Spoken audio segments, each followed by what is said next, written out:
Hello everyone, welcome to the third episode of Starpod. Today we have a very special guest with us, but I also have the notorious Jeff and Tomu with me, as always. Hey, So, let's give a warm welcome to Roland. Roland! Thanks, guys. Yo, man. Thanks for having me, guys. Yeah, man, we've been super excited to have you. You're our first guest here on the show. And we thought we'd start out today by just introducing who you are. So, obviously, you're part of Starlance, our clan for Destiny 2, and you were the second vindicator of our clan, which is like the moderator for our clan. So we Feels just good. yeah. So we were just wondering maybe we could get to know about your past with gaming and how you grew up with games and stuff like that. Well, I think the main culprit behind my gaming history would have to be my older brother. There's a bit of an age gap between us. He's 10 years older than me, so I had a lot of access to the consoles when they came out.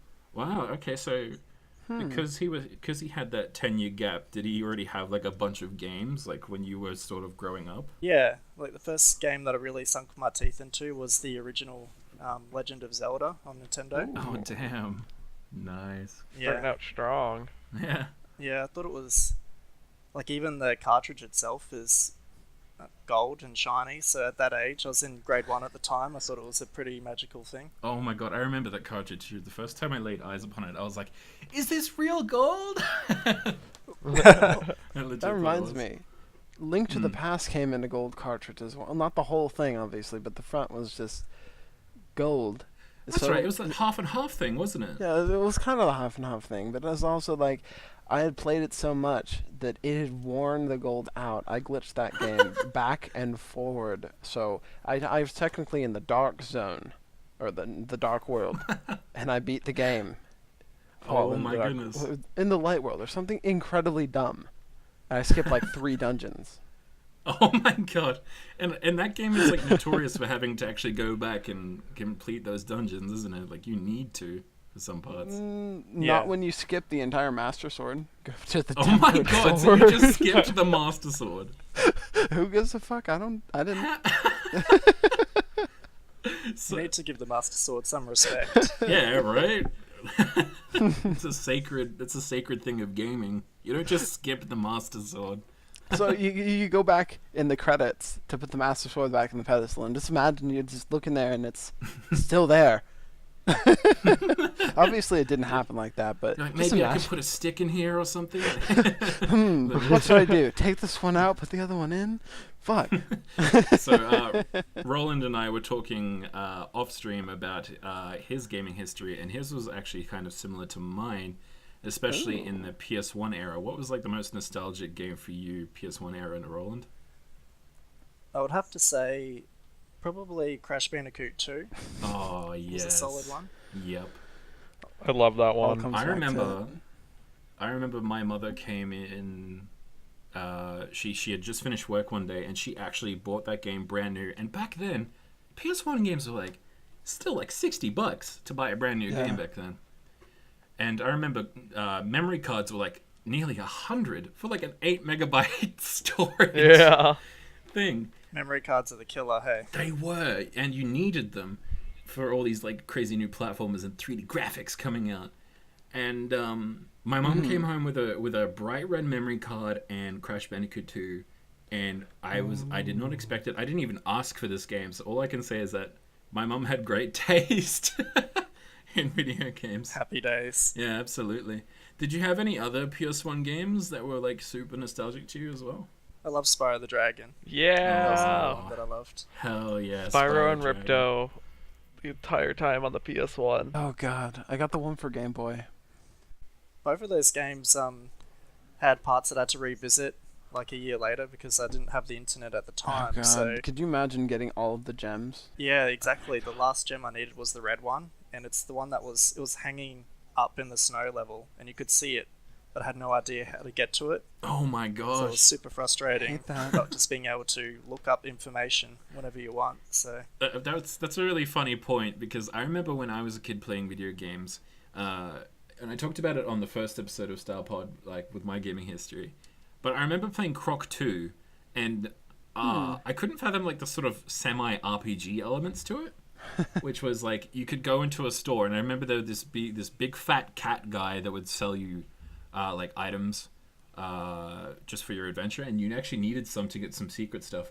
But being me, I see a robot in the corner of this store, and I'm like, I gotta get me the fucking robot. The robot was useless in that game. Like, it had like a few stages you could use it in. That just reminded me of like when I was a kid. Like, games were mysterious, but like I was just like too stupid to finish them. Going back to the Legend of Zelda, what I loved about it as well is it came with a map, and my brother would mark on the map when he would discover any secrets. Oh wow! So I kind of enjoyed that, that interactivity with it. Wow. Segue, speaking of maps, we have an interesting first topic today, which is the new Xur system. And I want to get your guys' opinion on this. I don't know what I think about it, but Xur is now clearly on the map. Like, you can open the directory and bam, there is a big fat emblem of where Xur is on the planet.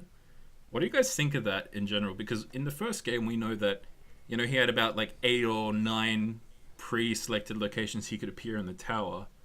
But now that he's on these planets, people were sort of expecting maybe something a bit more. What do you guys think? Difficult. You think it's difficult? Like, it's a difficult subject to comment on? Having never needed to or gotten far enough in the game to actually get to Xur, I couldn't imagine myself hunting him down inside the tower, let alone over 4 planets. So there's the first part. And that's interesting too, because Roland, you did play Destiny 1. What do you think of this new system?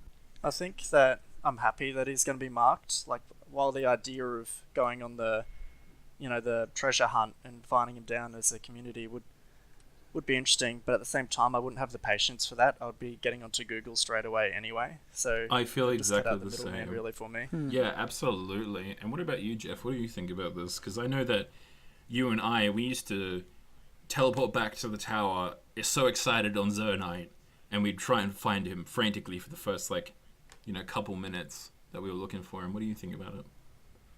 Well, generally, when we went to go look for Xur, first thing I would do is I would see where is there like a mass condensed amount of players in one spot, in case they've already found it. You could see the usernames through the walls and everything. Yeah. And pretty much that was my indicator of whether Xur's over there. So it kind of it's kind of like the system hasn't changed at all. He just appears on planets.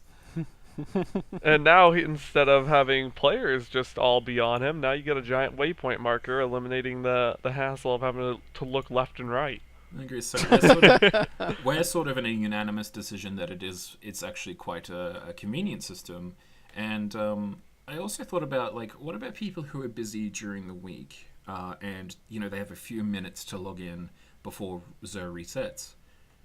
They're not going to be wanting to, they're going to be Googling where he'd be anyway, even if there wasn't this already inbuilt thing in the game. But another concern I'm hearing is that YouTube content creators can't make a video of where Xur is this week and then go into what he's selling. But I think people are still going to be able to do inventory reviews of him anyway, just fine. What are you going to think of that? I think that the biggest issue with the new Xur is the lack of inventory. He only comes with 3 items now. He used to come with 9+. He was a true vendor, but now he's just sort of like, I have mysterious trades if you have 18 legendary shards. Oh, yeah, that's a good point. Although I think he actually has 4 items now, isn't it? Or is it 3? Oh no, it's 4. You're right. Yeah. 1 weapon, 3 exotics of armor. I was like 3. Fucking hell! Holy sorry, crap. It's worse than I thought. But yeah, that is true, because we used to get things like the Sparrow Trail lights and stuff like that. But the argument for that is that we have these crazy looking sparrows in Destiny 2 that already have these cool trails that come out behind them. Like, there's one that I saw that literally when you're riding it, flames appear out of the side of your sparrow and just piss flames whenever you go anywhere. It looks really cool. It looks like something from like an 80s cartoon or something. And talking about Xur like that, it kind of just reminds me of Fashion Robot, Warframe, because literally there's a trader named Barrowed Ketir. He's essentially Xur, except also pretentious, not nearly as mysterious. Comes every 2 weeks, and you had to give up your hard-earned parts to trade at usually a loss to get anything. Right. And you could argue too that the legendary shards. Well, and that's another thing too. Is what do you guys think of the no strange coins? You just trade in legendary shards, because that does, like, let's say you're short. Let's say there's an exotic you really want, but you're short by like 1 shard, and you have the legendary to do it, but you like that legendary. I think that's actually going to create a situation where people are dismantling guns that don't really. Will it actually happen though? It seems like they've really emphasized on the shoot and loot. Like we are preparing for going for the world first raid, and we watched a lot of the different streamers go through, and they honestly couldn't even finish it without filling up their inventory with legendary engrams. That is a good point. Yeah, that is a good point. But there is going to be those players who can't even do the raid, or maybe they can only do a couple strikes each week. So I think can't pick. Right, exactly. And the strange coins, correct me if I'm wrong, but I believe that you got like 9 of them for completing the Nightfall in Destiny 1, isn't that correct? You'd get... That's how it originated, but right. When they revamped the Nightfall loot tables, actually you could get up to, I believe it was 30 at one time. Right, so you could get a lot more. Yep. I feel like that's an okay system, because that's, maybe an hour of your time once per week to be able to basically guarantee yourself an exotic. Whereas this system sort of requires you to go out and, maybe grind a bit more than what you had to in Destiny 1. Roland, did you happen to play Destiny 1 Nightfalls each week? On occasion, if I had the people to do it with. Right. I wasn't in a solid clan when I played Destiny 1, so it's a bit hit and miss on some of the content. Exactly right. But did you enjoy the whole, you could just log in, do a Nightfall, get some strange coins, and bam, basically you've got an exotic? Or would you prefer something that has a bit more longevity in actually, going out and grabbing some weapons and maybe dismantling ones you don't like and getting something out of that? I wouldn't mind dismantling the weapons. It really just comes down to what you want more. Like, if you're not willing to dismantle the weapon, then maybe you would prefer it over the one that you're looking at. Right, I guess. That's fair. It's just a player-to-player thing, really, isn't it, then? It's just sort of like, man, I really like this legendary scout rifle, but damn, that exotic looks really good. Well, and it's a little bit also like the exclusivity of it. Like, if you can only get through Xur, for instance, then it's obviously a little bit more desired, even if it is only slightly edged out by its legendary counterpart or similar gun anyway. Right. And you're probably pushed more to purchase something from Xur if you've been grinding for that particular item too, and you just aren't getting it. I'm thinking people will be very happy to just dismantle a legendary to just guarantee it and maybe get the legendary a lot easier back, That is actually going to be my plan. As far as we know, the first week that Xur is going to be available, he's going to be carrying the fusion rifle Merciless, which is something I am waiting for. People are calling it the Gallahorn of Destiny 2. and I do see why. It is very, very strong. But anyway, that's really interesting points. But the big thing that people are sort of disappointed about the system is that people sort of wanted a community thing where everyone was hunting for him for that week. But Roland made a really good point in saying that people would probably just Google that anyway, right? I mean, I don't really see the point in just not marking him and just having people go find him. I think that's completely pointless in this day and age. I think there's some advantages to him being on the different planets. I think it's a good incentive to revisit some of the planets that might not be as popular for the farming public events. Right, yeah, because they might just do a couple of public events while they're there. That's a very good point. And they might get sucked into like the events there and things like that, yeah. And also perhaps a revisit on the whole shader topic, as if we haven't drive that into the dirt, into the dirt enough, rather. But there you go, right? Many right. ways. Because like you're there, like, and you may happen to get a shader. Now, see, if Xur sold shaders for legendary shards too, like packs of shaders, now that I think would be a great addition to Xur, and I think that would alleviate a lot of the stress that people have with the whole new shader system.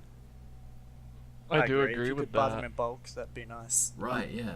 Unless they're exclusive to him, in which case it may exacerbate the situation. Exactly right. I don't know if it should be exclusive to him. Like, I was thinking that potentially what he could instead do is drop a shader pack of only legendaries that are unique to each planet. Right. Now, see, that's a really good idea. Like, let's say he's on IO for that week.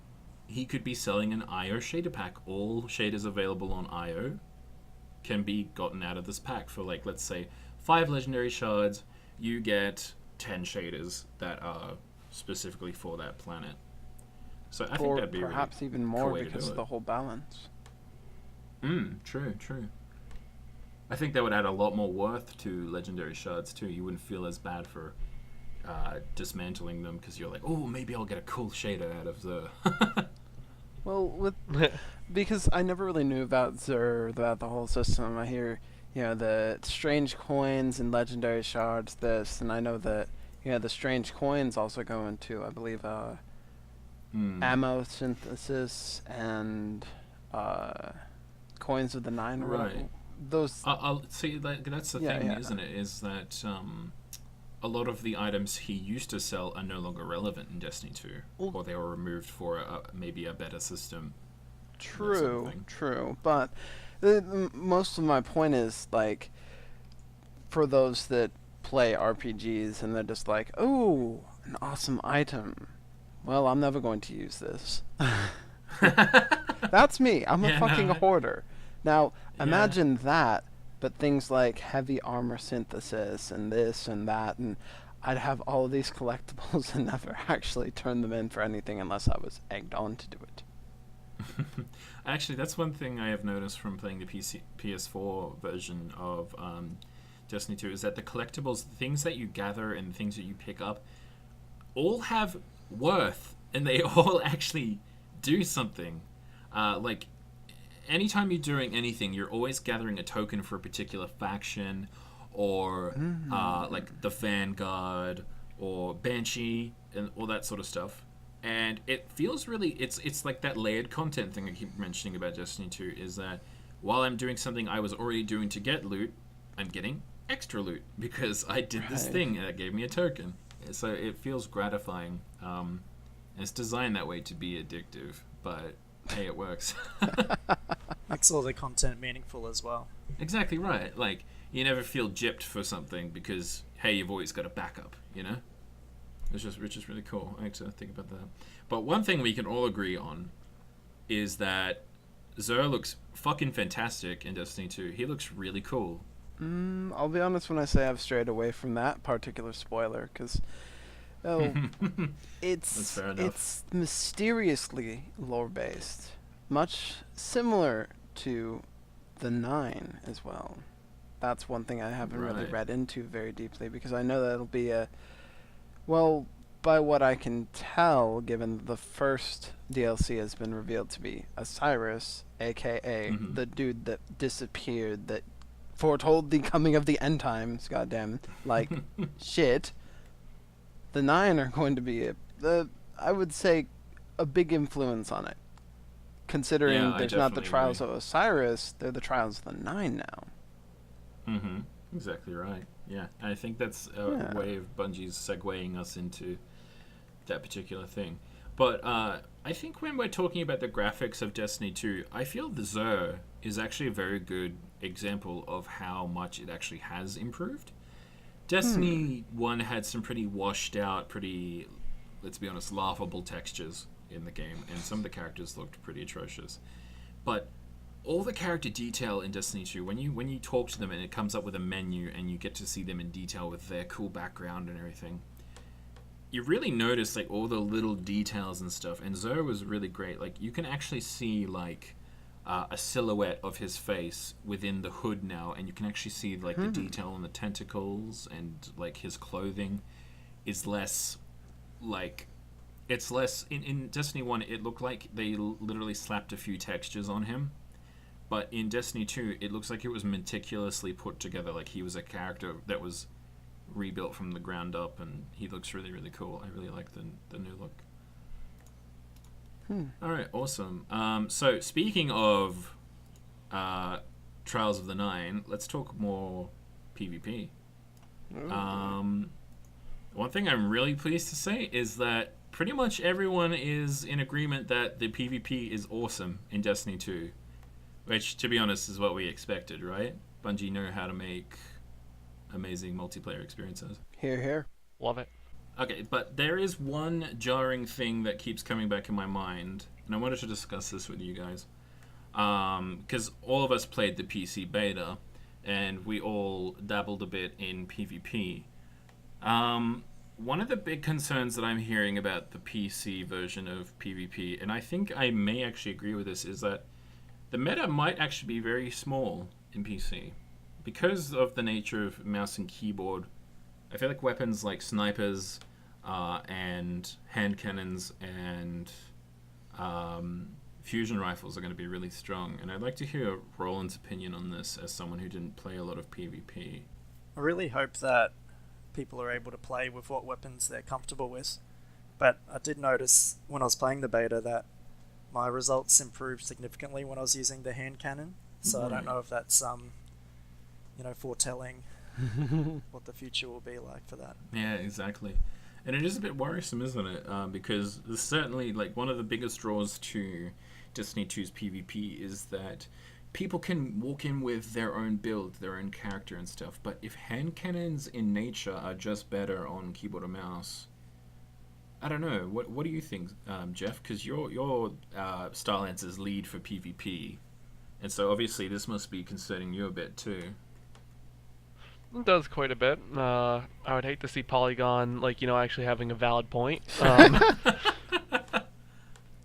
the only way how I could really see if the actually ends up with the meta being hand cannon, snipers, and fusion rifles, is to put some sort of arbitrary negative aim assist in, which would honestly, we don't need that. Not on a PC game. Right, so, exactly. What Bungie could instead do from there is honestly make the meta weapons have ridiculous recoil. That's a good point. And they have said that the PC version is completely balanced separately, so maybe we will see high recoil hand cannons in PvP and things like that. Or at least maybe just a bit more to make it harder, because it was so easy to get headshots with that Better Devil's hand cannon in PvP. And the sunshot. Oh, loved it. Well, and that sunshot, yeah. I found myself straying to assault rifles because I was still not very good. I'm obviously changing that, but I also just watched a video with Trials of the Nine where this guy was just spraying from the hip with their assault rifle, get a kill on the guy, and the guy was hitting him with all his shots too.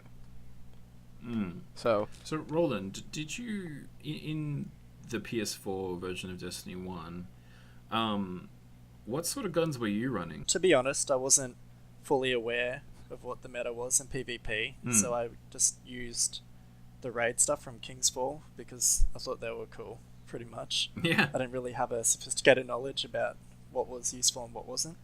And do you think that should be how the mentality should be as well? Like, it should just be cool and fun, what weapon you use.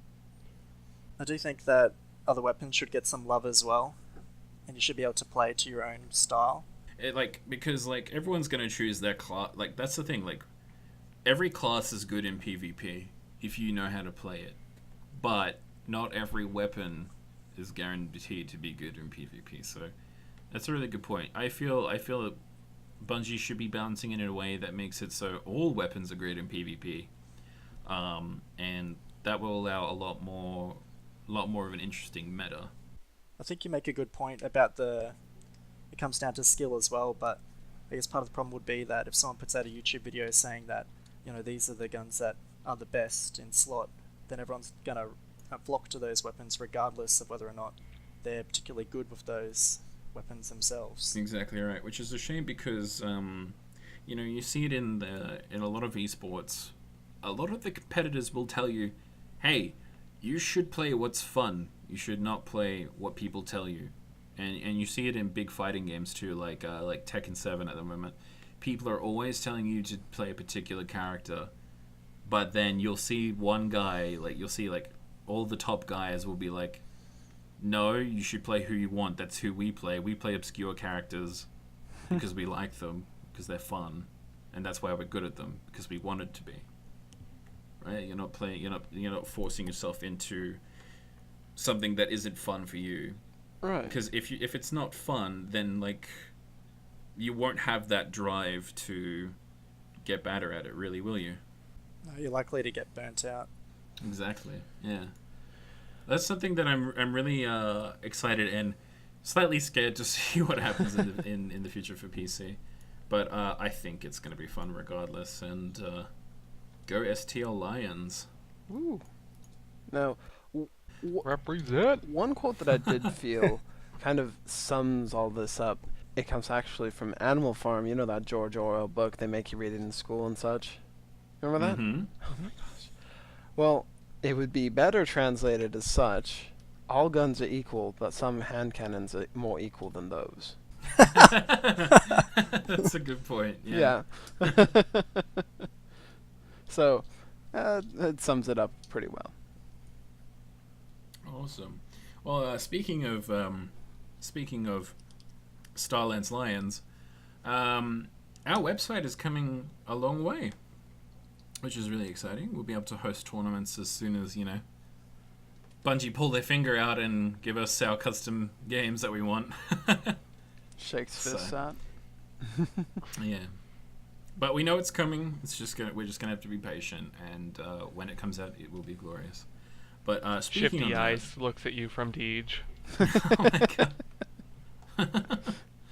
god. Luckily for us as PC players, we're very patient. Oh yeah, we have to be. Didn't we start in Is it really kilobytes? patience if you're forced into it? Oh my god. I like to think so. Is this like the Russian sleeper experiment, except Oh my god. Oh lord. except with depriving of lack of Good PC games. lack of Destiny content? Oh my god. Oh my god. So on the topic of tournaments and things like that, we spoke last episode about charities, and that we wanted 90% of all the proceeds for our tournaments to go to a charity of your choice. Well, actually, Roland here enlightened me about the awesomeness that is the BungieFoundation.org, which do iPads for sick kids, which is absolutely fantastic. And Bungie just proves further and further that they love their community, because they actually incentivize people to use this foundation for all of anything related to their games. Like if it's a tournament, if it's a fundraising event, even if it's just a stream, a charity event or anything like that, they're happy to receive it, which is fantastic. And I mean, I love the thought of giving a sick kid an iPad. Hell yeah. If I were a sick kid, I wouldn't think even want medicine. I would want that iPad. I think it's awesome that we can use Bungie's game that we love to raise money to support their charity. I like that kind of that flow there. Yeah, that's fantastic. And a lot of people give Bungie flack. They're like, oh, they've been shit since they fucking Halo Reach sucked big dick. But Guess why they they are pulled the out? only. They are really the only devs that do stuff like this, and they're the only ones that actually interview their community, regardless of whether or not the community is good back to them. And I think it says a lot about their company in general. And I think, a lot of people talk about how they've lost their touch and all this stuff when it comes to creating games because it's not the same team anymore. But I really think, why would a company want to make a bad game? I do not fathom people that think that Bungie are literally trying to make bad games or Activision is stepping in to make it worse and things like that. I really don't think that's what they want to do. I think another big gripe about that is that Bungie isn't making Halo anymore. And right. a lot of people are just dedicated Halo fans. And let's be honest, the direction of 4 and 5 haven't been very good. There's been a lot of backlash in how 343 are doing it now. Right. So I feel like it's sort of like a self-righteous privilege for those fans as well, which is fair enough because it's like, Bungie made it better. Why'd you hand it to these guys and now they're making this trash, Destiny? Like, so, I can totally see where people come from, but I just don't think. I mean, what company wants to make a bad game? I mean, although there is this one company I will tell you about, Phoenix Games. Oh, no. Just Google them. Seriously, if you're watching this podcast right now, Google Phoenix Games. If you can find any scrap of information on the internet about them, that is. They are this company that literally rip off every single Disney franchise. And they make a terrible fucking spin-off cartoon that's like... These were like PS2 era games, by the way. It's like a 30-minute shitty cartoon with one guy voice acting all the lines, and the rest of the game, the quote-unquote game, is like, you know, those shitty slider puzzles? I've seen that. I've actually seen that, yeah. That is all they are. It's awful. So, when you look at a game like Destiny, alright, like, just remember, there are companies out there that do a lot worse. Like, when you go out and you find Destiny at a store, it's not going to be in the throwaway box of like discounted $2 games. Like, it's still going to be on a shelf even if it's $5. Meanwhile, if you're looking at something like Phoenix Games, you're going to find that for like the 6 for $2 deal. No, you're going to find it for 10 cents, the about same amount that GameStop may pay for it. Period. Yeah. Can you imagine you're a kid on Christmas Day, you're like, sweet, Lion King, you open it up, put it in, and then it's just a little slider game. Oh my god, I would go to my parents and I'd be saying, what is this rubbish, mother and father? What have you done to me this day? I wouldn't be too intelligent to notice the difference. Why does this game suck? My lord. It's the... Good God. It blows my mind that Sony would allow, like, it's officially licensed by Sony, by the way, these games. Oh, good lord. And that's crazy. Yeah, and I cannot believe that someone thought this was a game. Like, these were games. Anyway, let's get back on topic, because I will just shit talk Phoenix Games all day. Maybe he's played too many of them. Oh my god. All right, so really cool stuff about PvP. Let's get into the really awesome stuff that we've been hearing about. Let's talk about motherfucking Trials of the Nine, ladies and gentlemen. Oh my god, how great is it? Looks amazing. Straight away, I have to say I love the play intros. Right? It's exactly that. Like the whole like squad goal thing. Me and Roland, we were talking about this, and we just like, we have to match shaders and stuff. We have to grind shaders, and we have to like match them. We're gonna look absolutely fabulous. Like that was the that first kind of thing is very important to me. It is for me too. Yeah, and I think it is for a lot of people. Like Fango screams over there. It was. I mean, Roland couldn't stay up to watch the stream. But the inhuman noises that came out of the people's mouths in the live chat, when it was just like, whoa, whoa, like, because it was so cool seeing your team walk up together and just shows off everyone's gear and shows what class they are and what clan they're part of. And I think that was a really, really nice touch on there. And oh my fucking god, that map. Can we just like talk about that map for the rest of the podcast? So clean and crisp. Oh my god, it is beautiful. It was like it really It shows that Bungie have been making maps for a long time, haven't they? There have been like maybe 2 or 3 bad maps they've ever made in like the Halo games. And when they bring stuff to Destiny and they bring in like these really imaginative worlds, because like let's be honest, like with the Halo maps, they were imaginative, yes, because you got like the whole Covenant side of things, but the human locations were very drab, very green and brown and all that sort of stuff. But Destiny has this sort of artistic filter to how it does lighting in the game, and it makes the colors pop and be more vibrant and things like that. So even when you're in like a dilapidated building in old Russia on a PvP map, it looks great, doesn't it? Mm-hmm. Yeah. I'm looking forward to if they explore more of the 9 about the kinds of maps and content that we'll get that's in a similar style. I think it's going to be amazing. I'm gonna be Yeah, absolutely. right, but I'm gonna be blunt here. Think about it. How the fuck did they get all that loot? Like, another topic, right? You mean the 9? All that loot, like. They likely fabricated it. They willed it to exist because it's awesome. Good lord.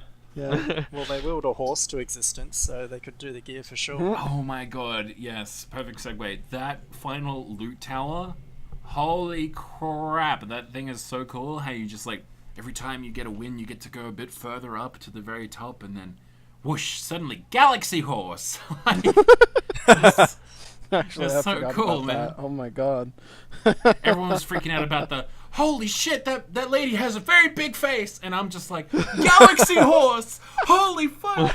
That looks so cool! I mean, it really goes to show what I look for in games. If it's cool, I'm in. No game is complete without a galaxy horse. Exactly. Thank you. See, Roland understands me.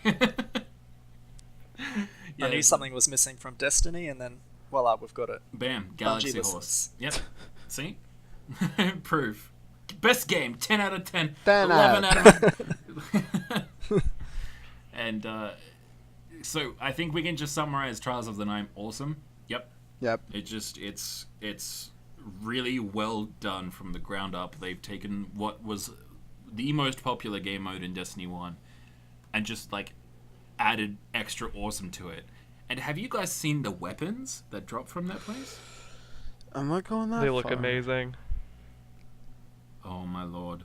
I'm not gonna spoil anything, but they look like something out of this world. Like, they all look really interesting and clean. Like, they're very clean because, like, you know, that map is very asymmetric. Like, the PvP map is very asymmetric, and I think that says a lot about their weapons too. When you look at their weapons, they have patterns on each side that are different to the other side and things like that, and they just look very clean and like something that was made by a higher being, like no human could craft it, sort of thing. It was really, really cool. And I'm happy to see that I can't there's say that even more loot. I'm really looking forward to getting that armor on my Titan. I can say that. Oh yeah, it's so crisp. Awesome. I haven't honestly given it much thought either, because I'm a fashion framer. Come on now. I'm bad about this. Fashion is important in these Well, types of games. I mean, I bought the fucking soundtrack and the Houston pin just for the emblem. And like friends giving me one of the fucking PAX pins for the emblem, and I'm like, oh my lord, like, I'm just gonna wonder how the emblem's gonna come into play, because I did see the aura, that was really neat, and then someone had brought up the Titan armor that the guy was wearing, was like, wildebeest hair, and no, there's no one inside the suit of armor, it's just his hair just pouring out of his neck. It's like and I feel like that's really, it says a lot about how Bungie designed their armor sets, is that a lot of them look like creatures, don't they? They don't look like human beings when you put on some of these armor sets. Yeah, and I think that says a lot. Like, they push for the fantasy a lot with the armor, I think. Like, you've got the warlocks who look like the classic mage, and then the titans who look like the warrior, and the hunters who look like, well, the hunters or rogues, right? And then they push that further with their universes that they create and the races that they have in the universe as well. Well, Well, half the time I look at that and I'm like, God, there's got to be a Jabberwock reference in here. Like, it's serious Alice in Wonderland shit. In Destiny 1, there was a sidearm called the Jabberwocky. Fucking knew it. There was. I remember that. Oh, what was it? Do you guys remember that when hand cannons were added? Which DLC was it? Do you guys remember? Prison of Elders? Is that what Which hand cannon? I mean, not hand cannon. Sorry, sidearms. The little. Which DLC? Yes, it was Prison of Elders because Prison that's of when Elders. Drake's Promise. Right, exactly. There was.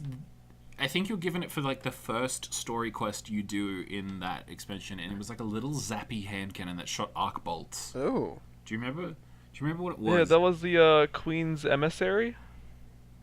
Wasn't it the sniper? I don't remember. I'm gonna have to look this up afterwards because that little thing was awesome. I want to see something like that come back in Destiny 2, and from what I see, there might be something very similar. Exciting. Speaking of cool new things in Destiny 2... You mean everything? Besides everything. Even though we just recently got Trials of the Nine, the raid, the new PvP map based on the raid, next week we're getting factions. So that's really exciting. So we're getting Dead Orbit, New Monarchy, and Future War Cult. So let's just state who we're aligning with. I myself am going with Future War Cult because of that color scheme. God, I don't even know. Future War Cult all the way for the 80s flavor. Oh, yeah. I'm thinking that we're going to be seeing Lysander's Cry make a resurgence soon. Lysander's Cry. What was that? That was the, towards the end of Destiny 1, there was I believe it was the Christmas event, you could get a green and black sparrow called Lysander's Cry, which Lysander was the faction leader of one of the fourth factions that actually Future War Cult replaced. Oh, really? That's interesting. Yeah, they were responsible for guns that literally were black and white, and they look black and green, and they look a lot like that gun manufacturer that you really like. Oh, Weist? Yep. Yeah. Oh, I love Weist weapons. I keep gushing about them on every episode. Is he the guy who wasn't happy with Osiris being appointed as Vanguard? Vanguard? He was, I believe, if I remember correctly, I he believe was the that guy. was Saint 14 actually, who was like, "No, Osiris is a bad boy." Yeah, he was a very bad boy. I don't like him. But Lysander, I believe, actually during the fall of the Twilight Gap, got really, really full of himself and thought that he could replace the council and the tower completely with his own force. Oh, wow. Oh. And during this time, New Monarchy was still recovering from trying to uprise over the Speaker. Mm-hmm. And so basically their number one faction they had to look out for was weakened. The two other factions that also fought against New Monarchy were still sort of settling down and settling their differences. So what better time to attack than during potentially the fall of the tower? Wow. You know, you got a point there. That's kind of powerful. But that's really exciting, isn't it? And like, we were just bringing it up, and look, we got into this conversation about these factions. I think that says a lot about what they mean in the Destiny lore. I enjoy that you can kind of think about their ideologies, and then you can have a think about where you'll fit in with that and what you believe and think is the best outcome for, people in the game. Right, and if everyone listened to Future War Cult, maybe we wouldn't have been invaded by fucking Cabal. But also, like, that's still subjective, and you're right, because you put yourself in your character's shoes, and you're like, okay, if I was in this universe, who would I want to align myself with? also colors. Colors? Yeah, colors. Colors are all the big. way. It's very important. All the way. I mean, a lot of people picked Dead Orbit, right? Because it was black and white. Everyone wanted a black and white shader Super just edgy. because. Yeah. Because there were certain armor sets that just looked great as black and white. Plus, they're called Dead Orbit, which sounds cool. It does. It sounds very edgy. I like how even the what's his name? I forget his name, but the leader of Dead Orbit, like, or at least the representative of Dead Orbit, is like really like gothic looking. He's like awoken. He has that like short bob black hair. Like, is his name Emo Man?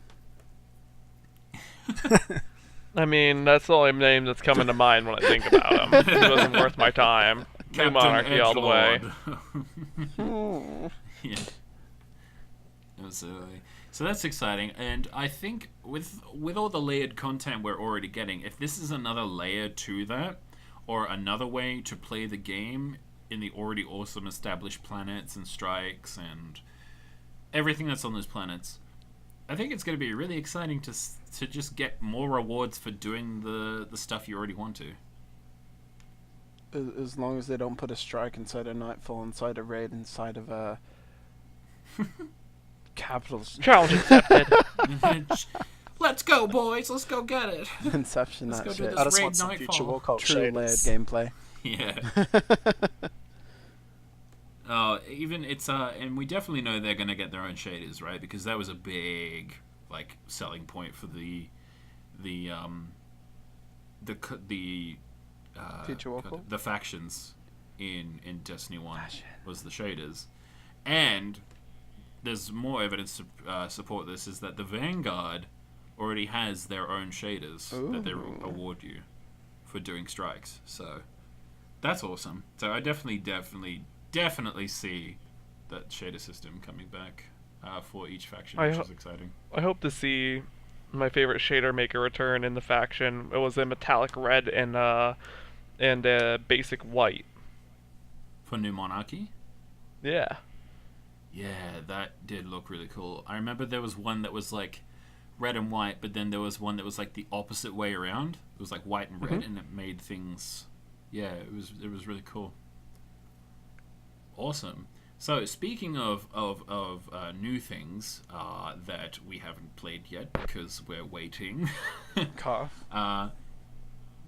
Let's talk about the raid. And like you said before, Jeff, we're going to be going for world first attempt with not just one team, but two at this point, and hopefully more. Hell yeah. So all of us here are actually part of the first team going for world first, and I thought I'd just say that we're going to be streaming that on Twitch at Starlance_clan. We're going to be streaming that whole thing. We're actually going to be streaming the whole week before that. We're actually going to be doing a rotating sort of shift system so that we're constantly streaming that whole week, basically. So that's going to be really fun. I look forward to that. And I thought we'd go into just like talking about how we plan to get ready for it and stuff like that. Like we've already watched the videos. We've sat there and we've watched the videos, but I think we're also planning to do some other stuff. I mean, what would you do in preparing a raid team, Jeff? Would you just let everyone be chill about it, or would you sort of like plan a meeting and get everyone together and psych them up, or how would you handle it? It really depends on what I'm doing, like how much time we have to prepare for it. Mm-hmm. Because previously, when we went for World's First with King's Fall, we went into it blind. We didn't know what we were doing. Mm-hmm. Mm-hmm. But this time, we have no choice but to study the raid, because we're not going to get access to it before consoles, because they already have access to it and we don't. So it makes an interesting thing that we've never ever seen before in Destiny, is that one platform is getting it significantly later. We have time to sort of prepare, and I know that balancing will be different on PC, but let's be honest, the mechanics are going to be exactly the same in this raid. They're not going to completely change the raid from the ground up for PC. So we have, it's sort of a blessing in disguise in a sense for a new clan like us that wouldn't necessarily be ready for the PC first attempt. So I'm pretty excited actually, and we're definitely going to be pushing for it. The second that raid hits, we're going to be there, and we're going to be going ham for it. Yep, I'll be up at 3 a.m. Coffee in hand, ready to go. Yep, you, me, and Alti, our boy, he is First fire team. going to be with us. The three Australians. We're going to be up at 3 a.m. for this world first attempt. So it's going to be pretty awesome. I'm really excited. It's gonna be 1 o'clock in the afternoon for me, so I'm gonna be Oh, sort of like lucky pointing and you. laughing. It'll be 10 a.m. You can have a leisurely lunch and get yourself settled in. It'll be Yeah. 10 a.m. Pretty for much. me. So that means I just get to go get my orange juice, pancakes, and breakfast. Have some fun while I wait for everyone to wake up. Like, dude, did you even go to bed yet? No, I'm just gonna stay up for this shit. Like, and then I think about it, and then I look around. I see two teams. You know, we're all bright, cheery-eyed, or sleepy-eyed in the case of the Australians over there. And I can't help but think about one of the trailers. I'm sure you know the one where it's Zavala talking to them, and then Cade. And it'll be the Right. the respective raid leaders of the two teams, where you've got two separate fire teams of 3 and to make 6 per Mhm. raid. And all I can think about is, you know, Jeff as someone serious on one team, and then like me as someone incredibly like chill on the other team, like Zavala, Cade. Zavala, Cade. God. I think an interesting thing too is to see, you know, like we already talked, how we sort of have a distinct advantage on PC when it comes to tackling this raid and getting a world first. There are going to be, with that comes really, really good other teams as well who are probably gonna just smash it. I see what's happening with the fact that we do get an advantage of being on PC. One of the disadvantages is that, come on, we have to admit it, PC is one of the most elitist platforms you can really get into, and so there's going to be some really good people who have made the switch from console to PC, getting ready to go for that world's first. That is a very good point. Yeah. Imagine switching So- just to get But I the think- raid. I think Starlance is always going to give 100% at whatever they do. So if we're, all we can do is do our best and see what happens. Really. Hey, Keep a either positive way, attitude about it. exactly right. Hey, either way, we get cool loot. Yeah, exactly. Get to wear that crazy warlock chest plate. If you get it. Oh my god, it looks so good. The raid gear looks so good. Gonna mix I and think match the- the raid gear with Trials in the 9 Oh gear. my god. I saw those gauntlets on the Titan. I think the preparation for the raid itself has been very exciting. Like I can imagine line when it's midnight for us and the raid's gonna come out in a few hours. Oh I'm yeah. gonna be pretty giddy. Yeah, me too. I think that's another thing too. Is I think one of the funnest parts about being a community like this is the anticipation. The game's not out yet. Oh yeah, for sure. Like, oh my gosh, like it's gonna be so exciting. We get to do this and this and this and that. And so what I've been doing a lot is trying to make all those plans that we want to do as physically possible, like as close to physically possible as we can get them. So like that's why I've been preparing these raid teams and stuff, and putting the information in those channels to get people ready for the raid and stuff like that, because we're serious. When we went for world first to be fair, with Oryx, we weren't really trying that hard to get world first, really, were we, Jeff? It was just sort of something It was that accidental. happened. Yeah, it was One of something our- that happened. One of the people on our raid team said, "Yo, we're in the lead." Yeah. And it was just like, what? Yeah, we were one of the first teams to beat Gorath, or whatever his name is, the big Gorgoroth. Golgoroth, yeah. And we're like, whoa, okay, let's go. And we tried getting as far as we could, and it was just like, whoa. I mean, even top 1% for us was like, as a team that just sort of scrambled together at the last minute and did it, and we did that well. It makes me very confident in Starlance as a clan on a better platform that we're all more comfortable and experienced with. With many more frames. And actually being like a well put together clan and stuff. I think it's going to be very exciting. to put ourselves to the test and see how far we can really push ourselves to go for that world first. Put us on the map. All aboard the hype train! Choo choo. So, another thing I wanted to talk to you guys about, and it'll be the final topic for this podcast. There have been a lot of concerns, especially in our clan, as one of the bigger PC communities for Destiny 2. We can say that, right? We have That's fair. a shit ton of Yeah, members. that's fair. We can Once say you that. hit the Okay. Let's just once say you it. hit the 2 clan mark, it's kind of hard to ignore it. Right, exactly. So, one of the biggest concerns I've been hearing is that the Destiny 2 player base won't be big.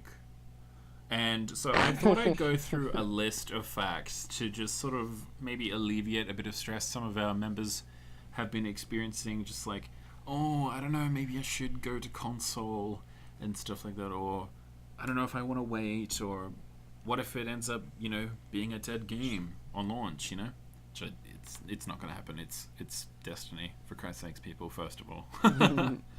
People have been wanting Destiny on PC since it came out on console for Exactly. Destiny 1.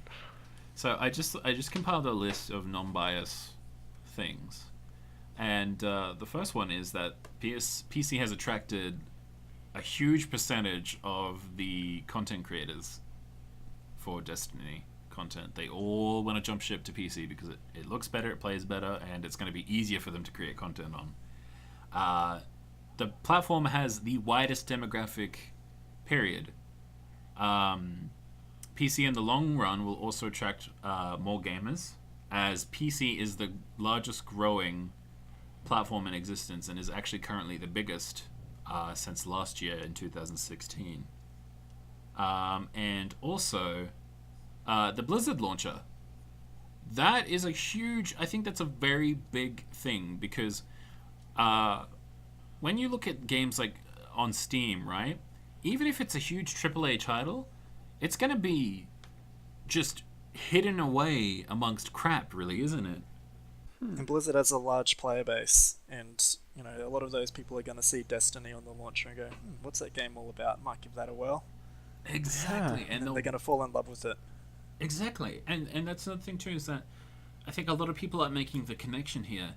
I think the big reason that Destiny is on the Blizzard launcher is because it is something that I could definitely see Blizzard making. It is something that, maybe even the Titanfall project, or what was it? Project Titan could have been something similar to Destiny. It's a looter shooter MMO sort of style game, so it definitely seems like something Blizzard would actually make, and it has that polish that Blizzard games have. Bungie are very good at perfecting the first-person shooter genre. Yeah. I have complete confidence in Destiny being on PC. Me too. The player base isn't split amongst Xbox and PlayStation. For me personally, coming from Xbox into PC, just having the better social tools, like being able to just flick onto Discord and chat with you guys, having everything in one convenient location, it's going to change the game for me completely. Absolutely. Like, you could be doing a strike and you could just jump into voice and be like, hey, you guys want to join me for a strike? I'm nearly at the boss, free loot. Like, when I was playing on Xbox, I would be sitting at the TV and playing it, then I would have to move over to the computer and go on the LFG sites and then go back and forth, so yeah, definitely is a game changer for me. Another way to look at the PC release of Destiny is the fact that that because of it being on the Blizzard launcher, it's easily accessible to the massive player base of Overwatch, World of Warcraft, Diablo, StarCraft 2, Hearthstone, Heroes of the Storm. All of which are like top on Twitch at all times, pretty much. Like, all Blizzard games are pretty much always at the top. The only game I don't see at the top is like Heroes of the Storm, because whatever. There are better MOBAs maybe. It's like Babby's first MOBA. It is a bit. That's definitely something Blizzard would do. Polish. Yeah. So, but yeah, it is. I think it is a game that is very similar to how Blizzard make their games, right? It's a Julian philosophy that I think Bungie and Blizzard both share, and is that is polish, and just really good, like the roots of the game itself are just really good, and the roots for Destiny are obviously its first-person shooter elements, and it nails that in every regard, and adds the whole RPG element to it as well, of customization and your abilities and things like that. Cannot wait. Can't believe that we awesome. still have 34 days left before we get access to it. Why'd you have to Let's say that out loud. It was 12 days I'm more triggered. last time someone said it. It's coming down. Oh when I god, think about it time like is so that, slow. that's only a month away. Oh my god, guys. It's happening. Well, my birthday's a month away. Who cares? Destiny 2's coming out. Yeah, Just kidding. I didn't even care. Destiny 2 is like 4 days away. Like, I'm gonna wake up in the morning like, fuck, it's not the 24th yet. Like, everyone's throwing balloons at me and parties at me, and just, I literally get a cake, like, right in front of my face. I squish it down, and I'm just like, oh, but this isn't Destiny 2. Like, the present, I open it up, and it says, literally, not Destiny 2. And I'm like, yep, that's the shit. Just kidding. It's not Destiny 2. So I know a lot of us have been playing a lot of Division, the Division in between, the launch of Destiny, and let's be honest, that's because of the looter shooter element of that game, and the team play is very similar. The aiming. Like the communication aspects of the game are very similar to Destiny, and like just getting loot, the more and more better loot. Actually, So that's We're just trying to get our fix. Yeah, we're just trying to get our fix. We're like itching our skin and stuff. We're like, oh, we'll never have it. We'll never have Destiny 2. It'll never come. actually, you know what? But I thought I'd bring up sort of like what games we plan to play in between. Division's one of them, but I'm also excited for Mario Odyssey on the Switch. Mario Odyssey. Yeah, it's that the new 3D Mario game where you have the ability to like possess different objects and things like that, and I think that's going to be really fun to fill, because that comes out 4 days before Destiny. So I'm thinking my strategy is I can distract myself and actually maybe get some sleep if I play Mario, and just distract myself from the fact that Destiny's coming out in 4 days from when I get It'll it. get you through the home stretch. Exactly. That game will make sure you don't sleep. It'll make sure I don't sleep and then get lots of sleep before Destiny 2 comes No, out. like and you then- would, you sleep the entire 23rd, wake up like an hour before Destiny 2 comes out. It's just like, You know what? Knowing me, that's probably what's going to happen. perfect. Oh, wow. Awesome. So what do you guys plan to... Do you have any other games you're looking forward to between, like, now and Destiny 2? Or is it just Destiny 2 for you guys? Just Destiny 2. Yeah, guys. There's no reason to put any effort into anything else. I thought I was going to play some Destiny 2 before I played Destiny 2, but you know what?